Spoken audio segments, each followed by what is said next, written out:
வாழ்வும் வழிபாடும் அப்படிங்கிற பகுதியில் சிவமானச பூஜை அப்படின்னு ஒரு சாமி. சிவபெருமானை வழிபாடு செய்வது அப்படிங்கிறத பற்றி ஆகமங்கள் நிறைய கருத்தை சொல்கிறது. அப்படி சொல்கிற போது இப்போ கருங்கல்லில் வழிபாடு பண்ணுறது, ரத்தினங்கள், ஸ்படிகம், மரகதம், அப்படி உலோகத்தினால் ஆன சிவலிங்கங்கள், அதாவது தங்கம், வெள்ளி, தாமரம், இதில் சிவலிங்கங்களை அமைச்சு வழிபாடு. சனிகலிங்கங்கள் அப்படின்னு சொல்கிற மாதிரி அன்னம், புஸ்தகம், சந்தனம், புஷ்பம், அதாவது மலர்கள், இதில் எல்லாம் சிவபெருமானை வழிபாடு பண்ணுவாங்க. இந்த மாதிரி சிவபெருமானை சிவமானச பூஜை அப்படின்னு, மானசம்னு என்னென்ன, மனதிலே எழுந்தருளை செய்து வழிபாடு செய்வது அப்படிங்கிறத பற்றி நம்ம சிந்திக்கிறோம்.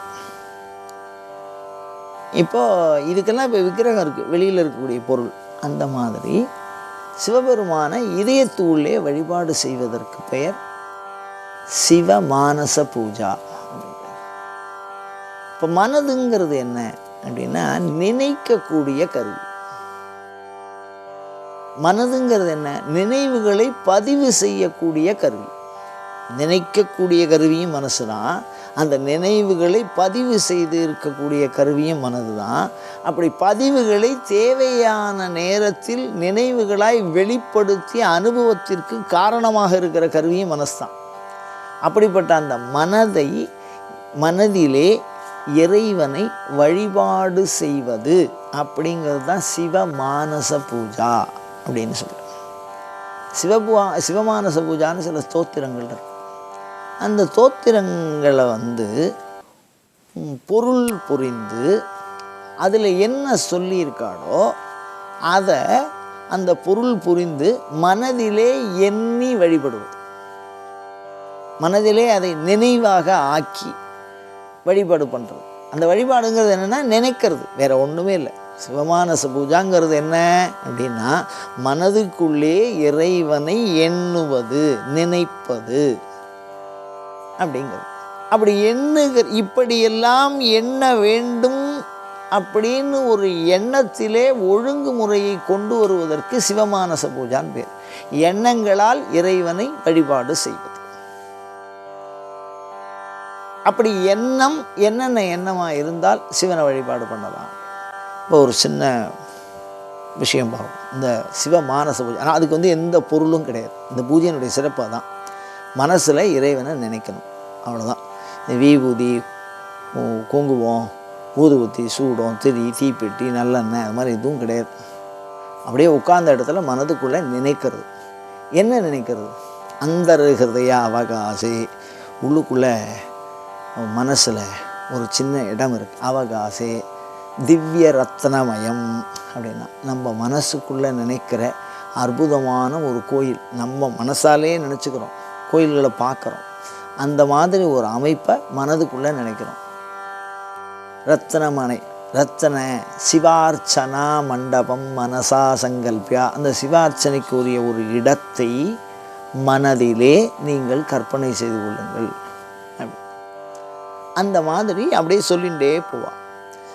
சாமி இப்படி இருக்குது, துவாரபாலார்ச்சனம் விதாய அப்படின்னா அந்த இடத்துல 5 துவாரங்கள் இருக்குது. அந்த 5 துவாரங்களுக்கும் நம்ம வழிபாடு பண்ணுறோம் அப்படின்னு மனதிலே எண்ணுவது. இப்படி வழிபாடு பண்ணுறதான் நினச்சிக்கிறது. அப்படி வழிபாடு பண்ணக்கூடிய ஒரு முறைதான் சிவமானச பூஜை அப்படின்னு சொல்கிறோம். இது ஒரு பக்கம். அதுக்கப்புறம் பார்த்திங்கன்னா வழிபாடுங்கிற பேரில் சில விரதங்களை மேற்கொள்வது. விரதங்கிறது என்னென்னா வழுவாமை, தபஸ், இறைவனை நினைப்பது, ஒன்றி இருந்து நினைப்பது அப்படின்லாம் விரதத்துக்கு அர்த்தம் சொல்கிறார். அப்படி சொல்கிற பொழுது அஹிம்சா, யாருக்கும் எந்த தொந்தரவும் கொடுக்கறதில்ல. ஹிம்சை பண்ணுறது அப்படின்னா மனதினாலும் வாக்காலும் காயத்தினாலும் அடுத்தவர்களுக்கு துன்பம் விளைவிப்பது இல்லை அப்படின்னு ஒரு வழுவாமை விரதத்தை எடுத்துட்டால் அது ஒரு மிகச்சிறந்த வழிபாடு. அஹிம்சா, இந்திரிய நிகிரகம் அப்படின்னு சொன்னால் பிரம்மச்சரிய விரதம் காத்தல், பெண்ணாசையற்று இருத்தல், க்ஷமா பொறுமையுடன் இருத்தல்,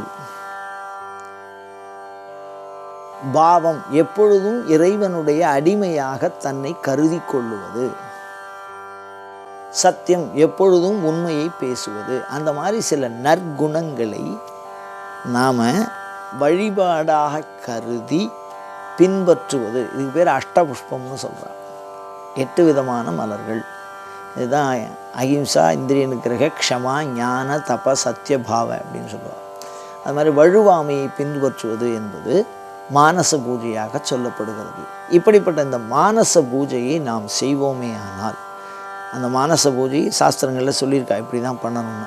அதை குருவனுடைய உபதேசத்தில் நாம் அந்த சிவமானச பூஜையை அந்த தோத்திரங்களாவது இல்லை எப்படி செய்யணுங்கிற அந்த முறையை நாம் கற்றுக்கொண்டு செய்தோமே ஆனால் மனம் அமைதியுறும், மனம் திருப்தியுறும், மனதில் ஒரு தெளிவு வரும். அப்படிப்பட்ட மிக உயர்ந்த நன்மைகளை இந்த சிவமானச பூஜையானது நமக்கு பெற்றுத்தரும். அதை செய்ய முயல்வோமாக.